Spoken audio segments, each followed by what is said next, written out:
ప్రియ సహోదరులకు వందనాలు మరియు శుభోదయం. అనుదిన వాగ్దానాన్ని దయచేస్తున్న దేవునికి స్తోత్రాలు.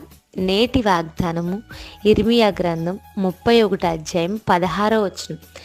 ఏడవక ఊరకొనుము, కన్నీళ్లు విడుచుట మానము, నీ క్రియ సఫలమై జనులు శత్రువుని దేశంలో నుండి తిరిగి వచ్చెదరు. ఇదే యెహోవా వాక్కు. ఇశ్రాయేలు ప్రజలు, యూదా ప్రజలు చెరలో ఉన్నప్పుడు వారు చెర నుండి విడుదల పొందే ఆ సమయం కొరకు ఎందరో భక్తులు కన్నీరు కారుస్తుండగా ప్రభు ఇస్తున్న గొప్ప వాగ్దానం ఇది. ఏడవక ఊరకొనుము, కన్నీళ్లు విడుచుట మానము, నీ కార్యాన్ని సఫలం చేస్తాను అంటున్నాడు.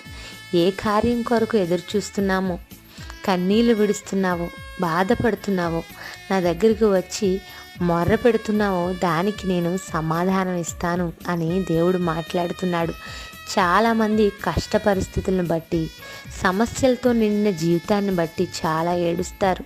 కళ్ళల్లో కన్నీళ్ళు ఆవిరైపోయేంతగా ఏడుస్తారు. కానీ దేవుని సన్నిధిలో ఆ కన్నీళ్ళు లేనప్పుడు, మనుషుల దగ్గర ఒంటరిగానో నీ పడక మీదో ఎన్ని కన్నీళ్లు కార్చినా వ్యర్థమే కానీ ప్రయోజనం ఉండదు. నీ జీవితంలో ఎలాంటి మార్పు ఉండదు. దేవా, నా కన్నీళ్ళు చూస్తున్నావా?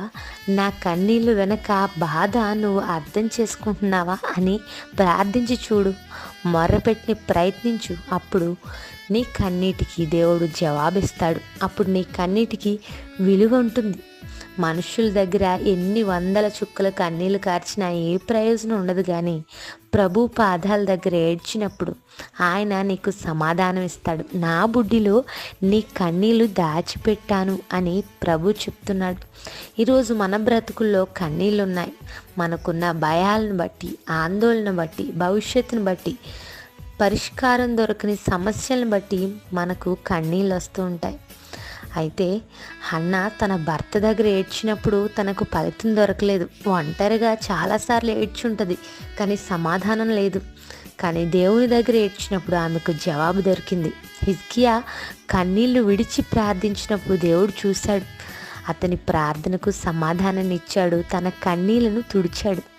హాగరు కన్నీళ్లతో ప్రార్థించినప్పుడు దేవుడు ఆమెను ఆదుకున్నాడు. కన్నీటి ప్రార్థన ఈరోజు నీ జీవితాన్ని మారుస్తుంది. ఈ వాగ్దానం ద్వారా దేవుడు మాట్లాడుతున్నాడు. ప్రభు సన్నిధిలో ఏడుస్తున్నావా?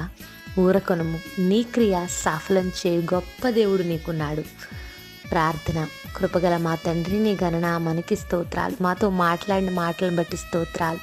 మేము ఎంతగానో ఇంతకాలం నీ మందిరావరణలో నీ పాదాల చెంత ఏడ్చి ఉన్నాం. మా కన్నీళ్ళు నీవు చూచి ఉన్నావని నమ్ముచున్నాం. మా క్రియలకు నువ్వు సఫలం చేసి మాకు సహాయం చేయమని అడుగుచు. మా ప్రార్థన ఆలకించి మాకు త్వరగా సమాధానం అనుగ్రహించువాడు నీవేనని నమ్ముచు. యేసయ్య నామములో అడిగి వేడుకొంచున్నాను తండ్రి. ఆమెన్. Have a